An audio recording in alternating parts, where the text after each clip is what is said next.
It's now 1:36. I'd like to call the February 16, 2015 meeting of the Traffic and Transportation Commission to order.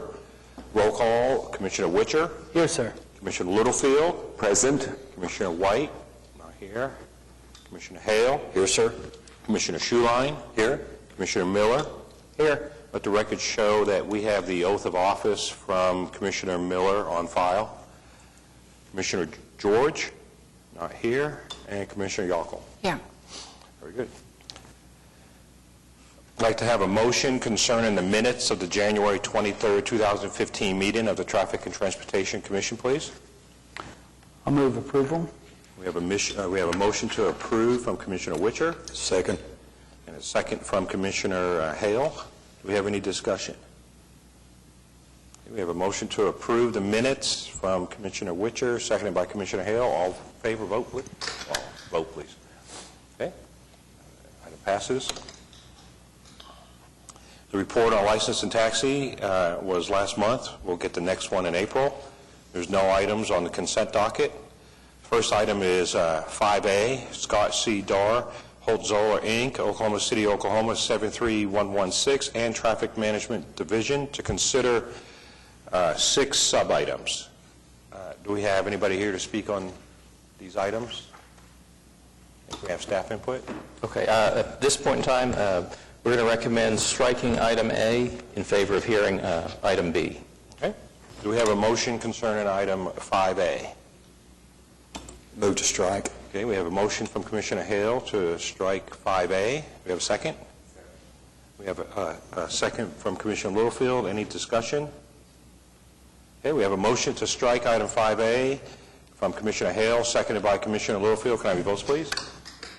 Okay, item is removed. Okay, we go on to item 5B. Scott C. Darr, Holt Zollers, Inc., Oklahoma City, Oklahoma, 73116, and Traffic Management Division to consider request to 1, change the speed limit on Northwestern Avenue between Northwest 40th Street and Northwest 47th Street from 30 to 25 miles per hour. 2, establish 45-degree angle parking on both sides of Northwestern Avenue between Northwest 42nd Street and Northwest 45th Street. 3, establish 45-degree angle parking on the west side of Northwestern Avenue between Northwest 41st Street and Northwest 42nd Street. 4, establish 60-degree angle parking on the east side of Northwestern Avenue between Northwest 41st Street and Northwest 42nd Street. 5, establish a reserved parking space for the physically disabled on the east side of Northwestern Avenue from approximately 68 feet south to 98 feet south of the south curb line of Northwest 42nd Street. 6, establish a reserved parking space for the physically disabled on the east side of Northwestern Avenue from approximately 20 feet south to 60 feet south of the south curb line of Northwest 43rd Street. 7, establish a reserved parking space for the physically disabled on the west side of Northwestern Avenue from approximately 40 feet north to 80 feet north of the north curb line of Northwest 43rd Street. And 8, establish a reserved parking space for the physically disabled on the east side of Northwestern Avenue from approximately 90 feet south to 130 feet south of the south curb line of Northwest 45th Street. Anybody here to speak on item 5B? Sir?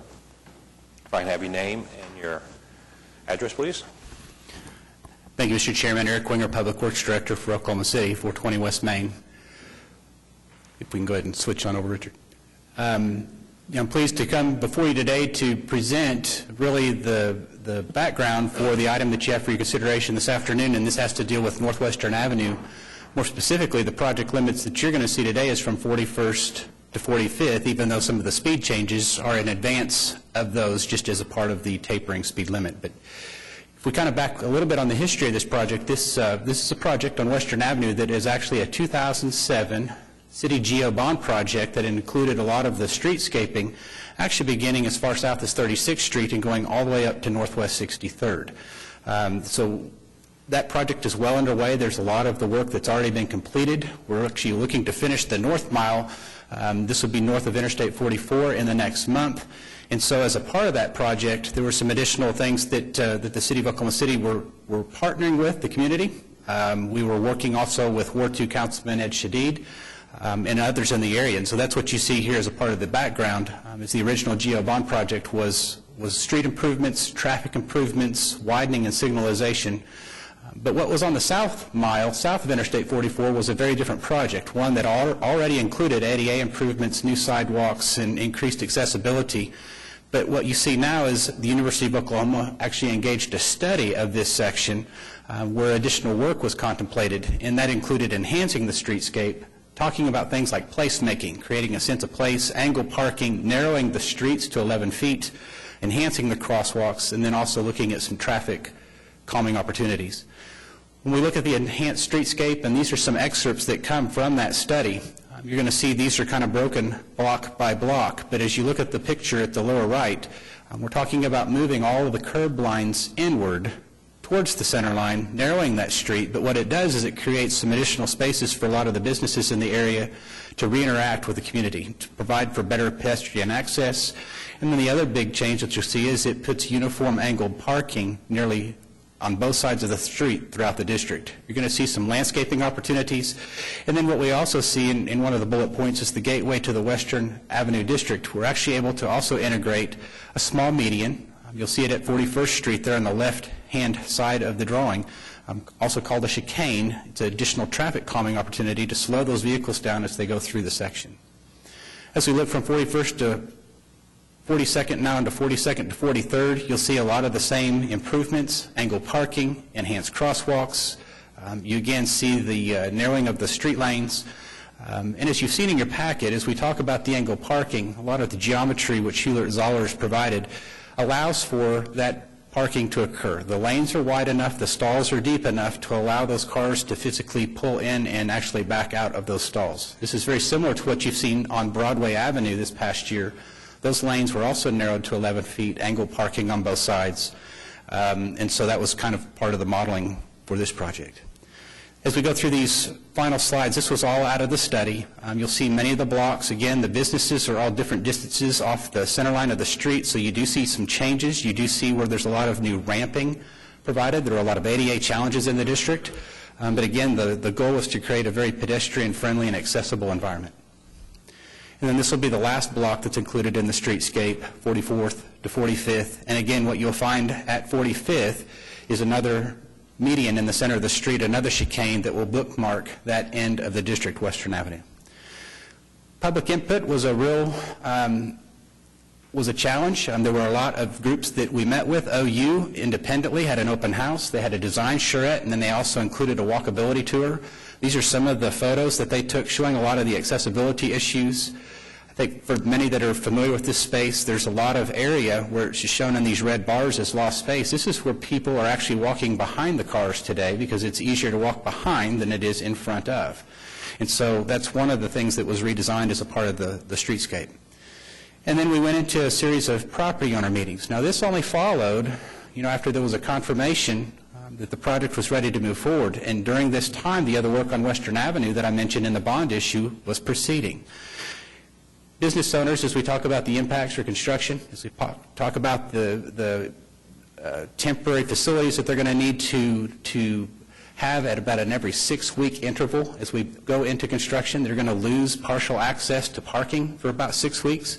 But the project proposes that pedestrian access and vehicular access be maintained throughout the district, and I'll kind of show you that plan in a minute. But there was a lot of design coordination and construction phasing meetings that were held throughout this past year with the business owners, with the last meeting occurring about 2 weeks ago.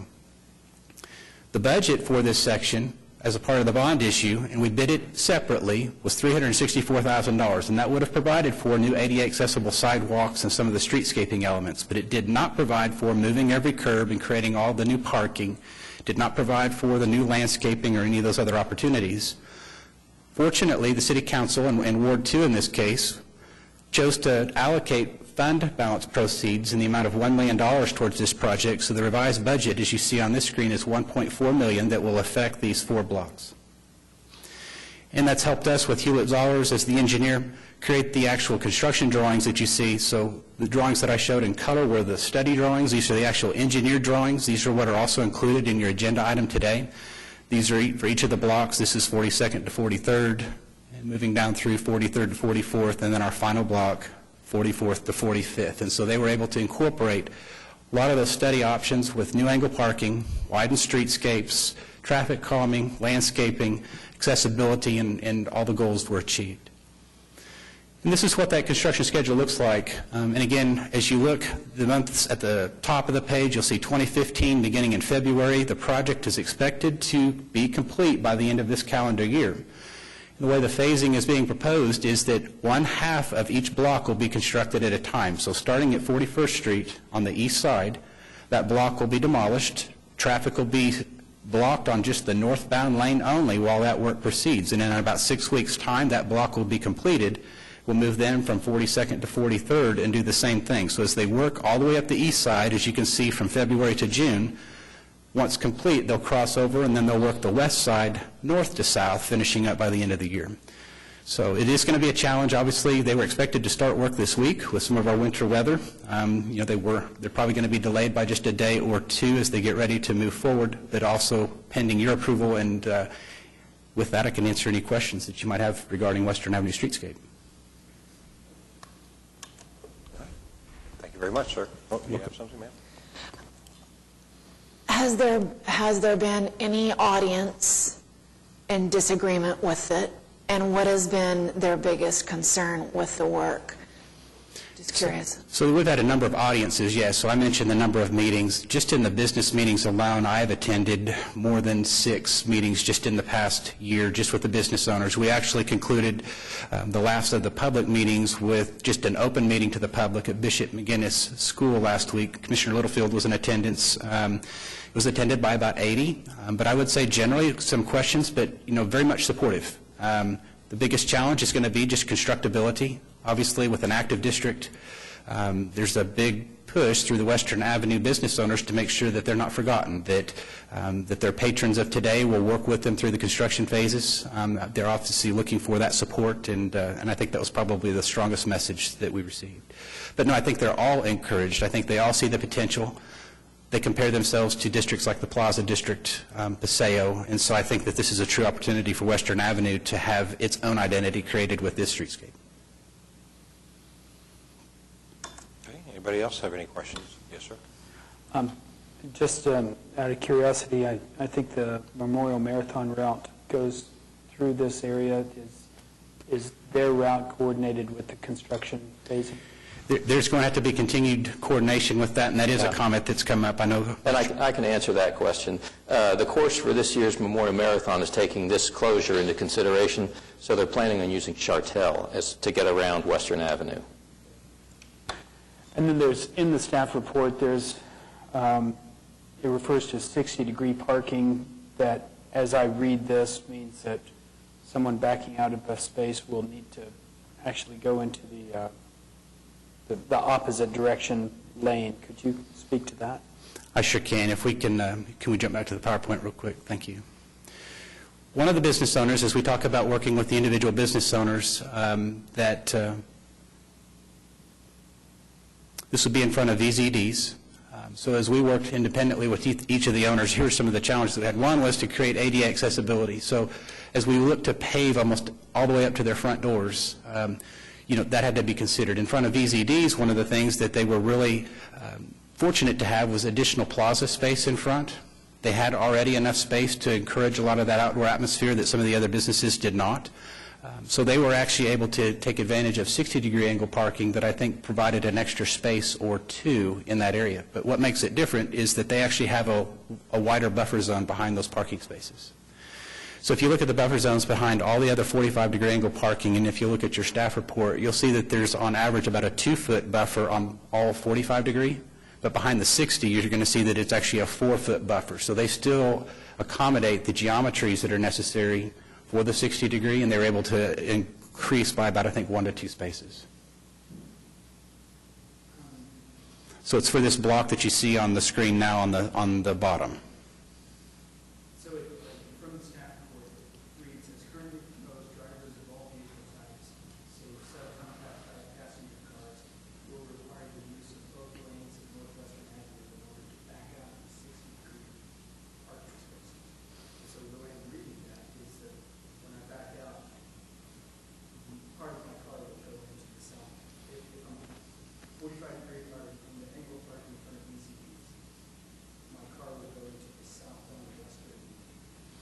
I think what you'll find is that with the additional buffer, I don't believe that's going to be necessary, because with the 4 feet and the 19-foot stall depth, I think if you look at Chapter 59, you're going to see that that is actually for 60-degree, I believe, 21 feet.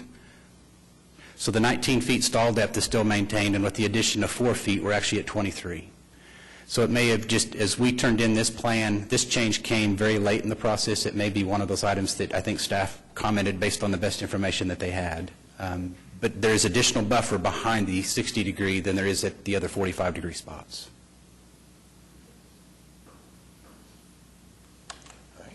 Well, I'll go ahead and comment on that. When we did have the information that we needed to run the assessment, so when we did do our 60-degree angle parking test, we used the standards that were established in Chapter 59.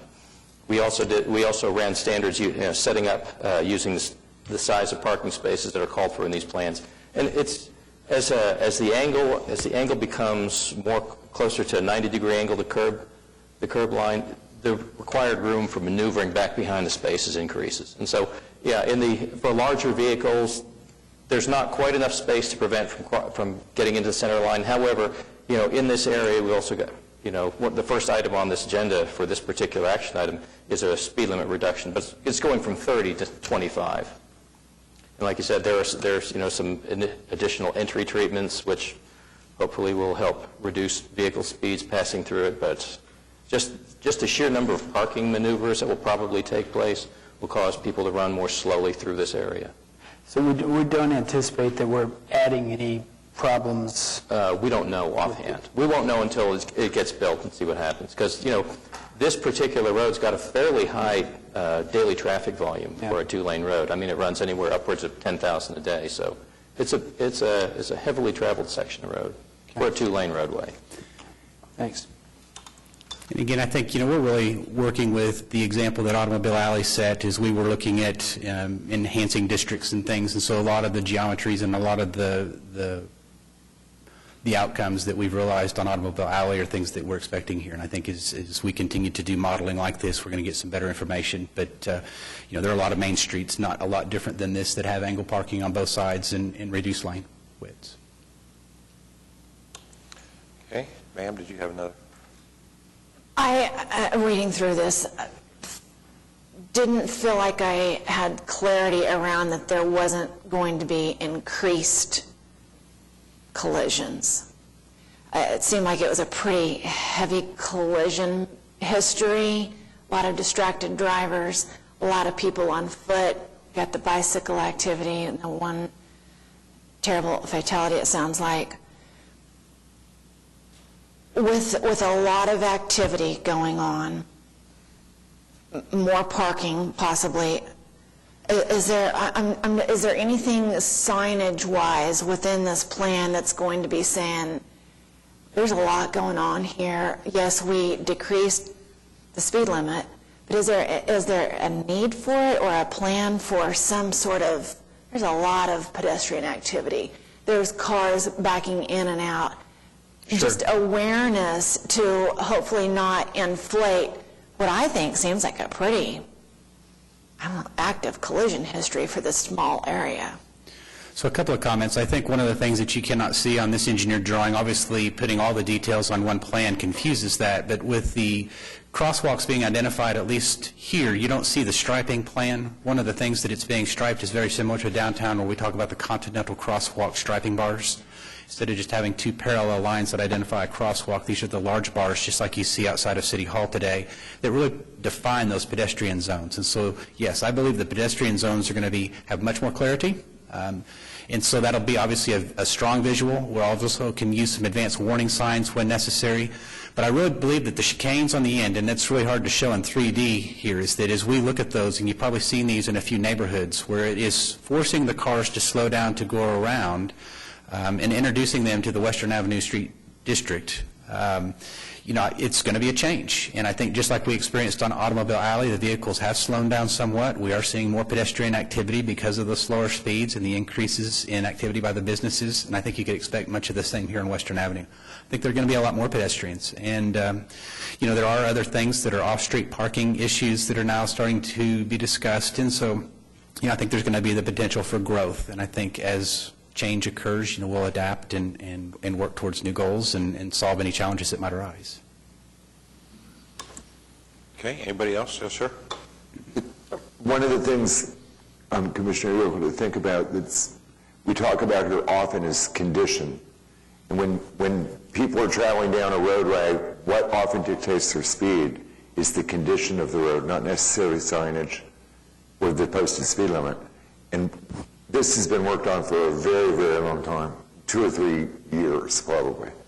And if you were to go to Western Avenue today, you would notice that the way the parking is arranged is it's at various different depths depending on how deep the sidewalks are. Some 4 or 5 cars can be parking 5 and 6 feet farther in than the next set of 4 or 5 cars. And this provides a more homogeneous parking pattern. And then when you take into consider the elements that are being put in with planters and curb bump outs and narrowing the street, that's going to affect the condition and how fast people, I think, are going to be driving through there. I see a smoother orchestra of people parking and traveling through than what's there now. I think the other thing to kind of reiterate what Commissioner Littlefield just mentioned, at the corners right now, we have a lot of parking that occurs very close to cross streets, and it's very hard to see the sight lines based on the parking today. If you look at each of the cross streets on this plan, you'll see that the parking has been excluded because of the bump outs. And so we should actually have much better and improved sight lines at each of the corners, which also is that way of enhancing that pedestrian safety. Okay, anybody else? Any other comments? Staff, do you have any extra input? Well, you've got all our comments before you. The only difference that's between what's been presented today and the letter sent in by the applicant is that we're recommending the speed limit zone be widened to go from 40th Street up to 47th Street. And the reason why the expansion to the north is it'll capture the area of Western Avenue adjacent to Horseman Elementary School, which has got a school zone flasher, but I think in this particular case, it would probably be useful to start reducing traffic speeds probably in the blocks right ahead before they enter into the zone. And that's the reason why we'd recommended expanding the limits of the 25-mile-an-hour zone. But other than that, happy to answer any other questions you may have, and action will be at your discretion. All right, thank you very much. We have a motion concerning item 5B. Move approval. We have a motion to approve from Commissioner Littlefield. Do we have a second? Second. And we have a second from Commissioner Schuline. Do we have any discussion? Okay, we have a motion to approve 5B from Commissioner Littlefield, seconded by Commissioner Schuline. Can I have your votes, please? Item is approved. Item 5C, Virginia Sanchez, Oklahoma City, Oklahoma, 73119, to consider a request for the establishment of all-way stop control at the intersection of South Ross Avenue and Southwest 56th Street. Do you have anybody here to speak on that item? Do we have staff input, please? Well, you've got our comments before you. At this particular location, it doesn't meet any of the city or the MUTCD warrants for the use of all-way stop control. The next block to the southwest 55th Street is already, at Ross Avenue, is already all-way stop controlled. Given weather conditions today, action on this, there's no action that's absolutely required today. It may be that the commission decides that we want to give the applicant the opportunity to come out and speak and represent their request. So you can take action today, but I might suggest, given weather conditions, you do defer this item to the next meeting agenda. Okay, thank you very much. Do we have a motion concerning item 5C? Mr. Chairman, I move we adopt Mr. Chai's recommendation and defer this, or consideration of this item until next month. Okay, do we have a second for 5C? Yes, okay, second from Commissioner Littlefield. Do you have any discussion on 5C? So we have a motion from Commissioner Schuline to defer this item to the next meeting, seconded by Commissioner Littlefield. Can I have your votes, please? All right. Item is pushed. Okay, we go now to 5D. T. Carter-Steff, Attorney at Law, Oklahoma City, Oklahoma, 73112, and Traffic Management Division, to consider a request to, 1, remove 2-hour time-limited parking on the west side of North Broadway Avenue from Northwest 10th Street to 130 feet north of the north curb line of Northwest 10th Street, and establish a full-time passenger loading zone on the west side of North Broadway Avenue from 40 feet north of the north curb line of Northwest 10th Street to 130 feet north of the north curb line of Northwest 10th Street, and 2, establish a commercial loading zone within the same limits of the passenger loading zone. Do we have anybody here to speak on this item? Yes, sir. If I could have your name, your address, and you have up to five minutes. Carter Staff, 2239 Northwest 39th Street, on behalf of Broadway 10 Bar and Chop House. What is being requested is the designated area from 10th Street in front of the building there to be designated as a passenger loading zone, and then subsequently designated as a valet parking. There is a minor impact on the street parking, but ultimately we think it'll be an improvement to the parking situation, because the valet parking will then go around the corner down 10th Street to the west to the parking garage that's about a half a block away. So cars will be able to pull up, drop off, and then be parked, and you know, the on-street area will be remaining open. The staff has recommended, after speaking with Mr. Chai, that also be designated as a commercial loading zone. That was not part of our request, but we had no problem with that. All right, thank you very much. Staff input? All right, you've got a report before you. Basically, what this will do is it'll remove about 5 spaces for use for 2-hour time-limited parking in Broadway in this area. It will convert that to a full-time passenger loading zone. Now, that will require a separate motion, because typically areas where there are things like time-limited parking, those are only in effect during weekdays, typically from 8 to 6, and not on weekends or holidays. So in order for this area to be used, you know, the next item is to request to use the passenger loading zone if approved for valet loading purposes. And the only way it can be used as a valet loading zone would be if this passenger loading zone is still in effect after, say, 6 o'clock. So that's the reason why if there's a motion to approve it, you need to make the motion to do so on a full-time basis. And as Mr. Steff indicated, because there are no commercial loading zones in the area, we've recommended that it also double as a commercial loading zone. The reason for that is, typically speaking, commercial loading zones, or these businesses in these areas, will not take commercial deliveries after hours during the times when the passenger loading zones and valet services would ordinarily be in operation. So actions at the Commission's discretion. Okay, thank you. Do we have a motion concerning 5D, please? Mr. Chairman, I move we accept the recommendation of the applicant and include item 2, establish a commercial loading zone within the same limits of the passenger loading zone as described by Mr. Chai. Is that a good motion for you? Yes. Well, and if you were to do that, to make the motion that the passenger loading zone would be in effect on a full-time basis. As Mr. Chai stated, yes. All right. Okay, so we have a motion for 5D to approve, including that the passenger zone will be full-time. Okay. And do we have a second on that? I'll second. Okay, we have a second from Commissioner Witcher. Any talk on this item? Okay, we have a motion to approve item 5D from Commissioner Schuline with a modification to have the passenger loading zone be full-time, seconded by Commissioner Witcher. Can I have your votes, please? Okay, item is approved. We now go to 5E. T. Carter Staff, Attorney at Law, Oklahoma City, Oklahoma 73112, and Traffic Management Division. Consider the addition of a valet loading zone within the passenger loading zone on the west side of North Broadway Avenue from 40 feet north of the north curb line to Northwest 10th Street, of Northwest 10th Street, to 130 feet north of the north curb line of Northwest 10th Street. Okay? Did you have any input on that, sir? Okay. You have staff input?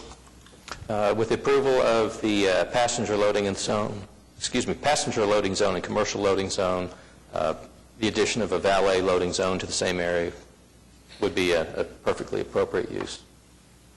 So, actions at the discretion of the Commission. Okay. Do we have a motion for 5E?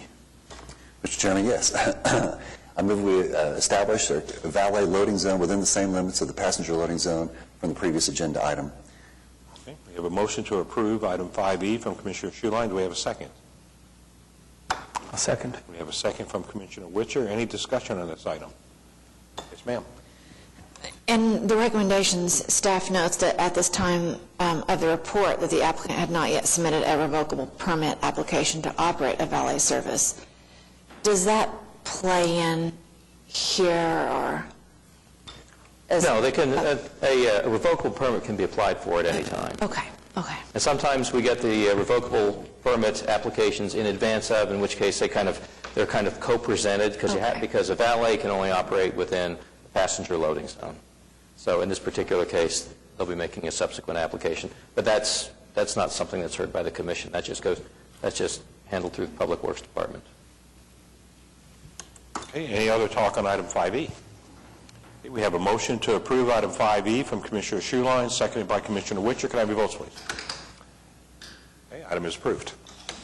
We go now to 5F, Warren Johnson, Oklahoma City, Oklahoma, 73101, and Traffic Management Division. Consider request 2. 1, change the speed limit on East Wilshire Boulevard between Northeastern Avenue, North Martin Luther King Avenue, in the Interstate Highway 35, I-35 service road on the east side of the highway from 55 miles per hour to 45 miles per hour. And 2, change the speed limit on East Wilshire Boulevard between North Kelly Avenue and Northeastern Avenue, North Martin Luther King Avenue, from 55 miles per hour to 45 miles per hour.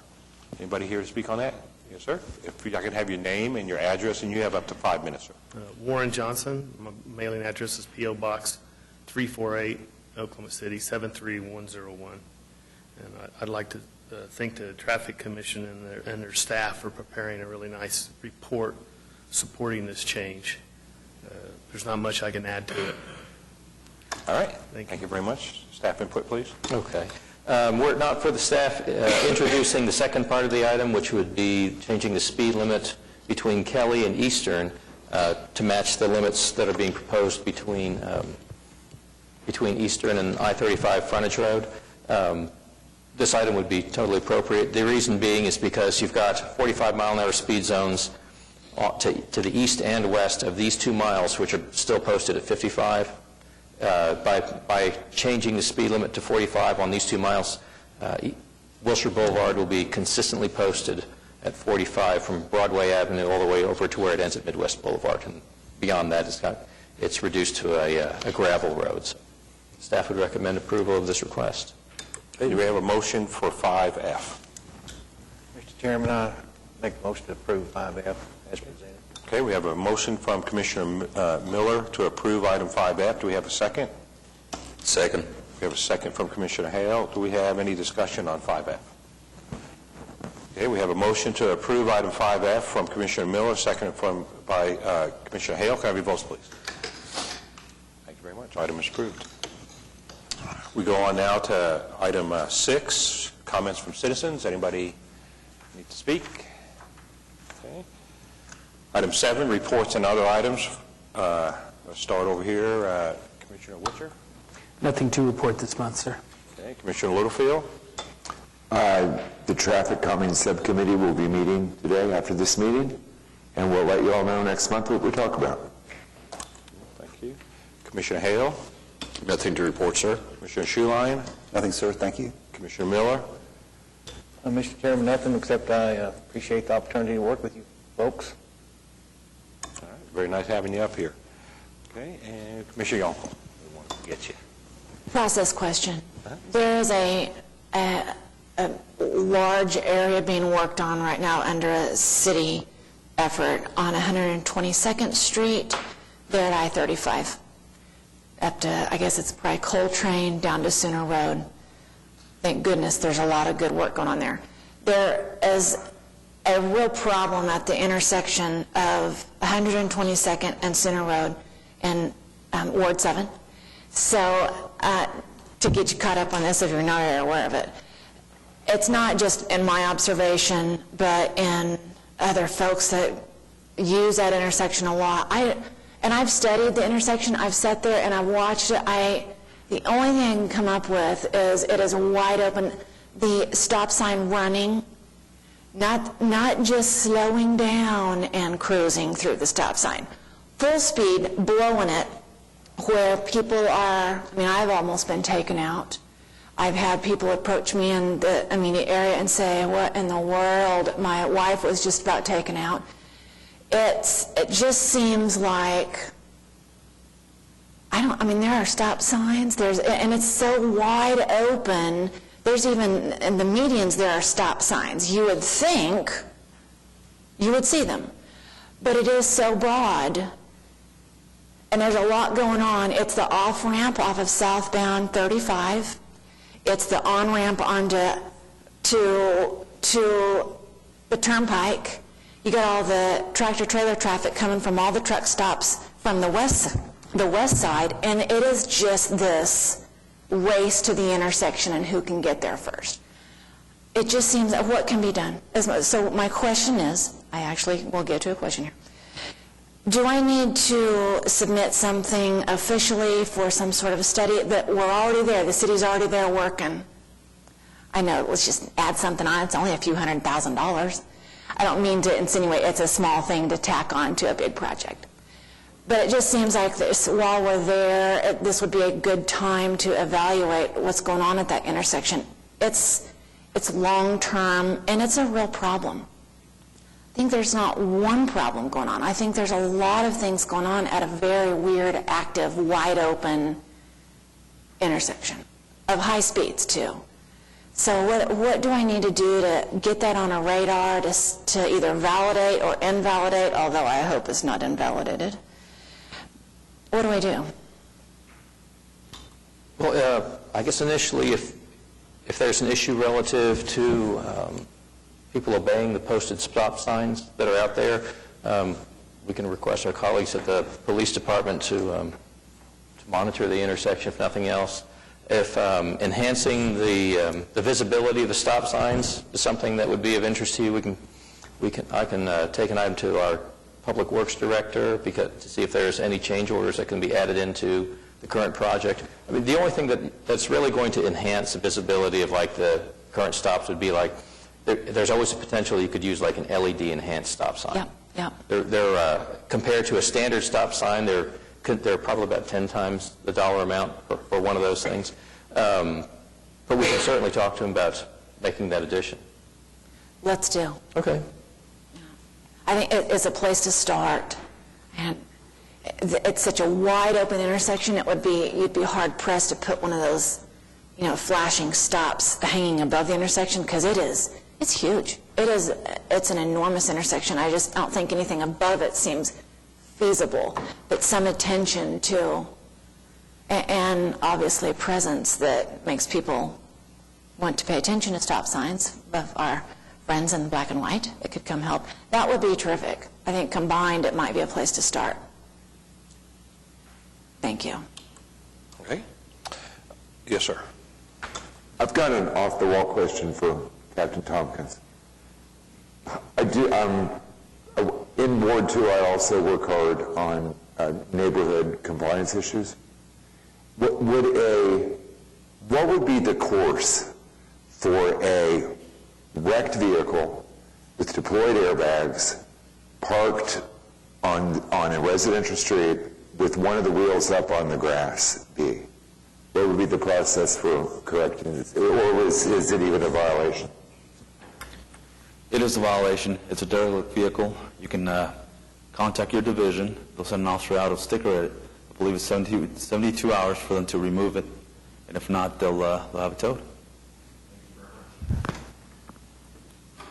The only item I have is last meeting we approved the 2 transportation network companies, and we extended to 30 April for the drivers. I'm just wondering to know how that's going, if the word's out that the drivers now need to start coming in, and have they started?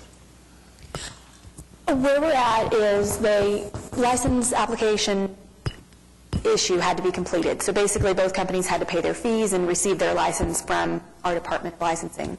The one company, Uber Razier, has received their license completely.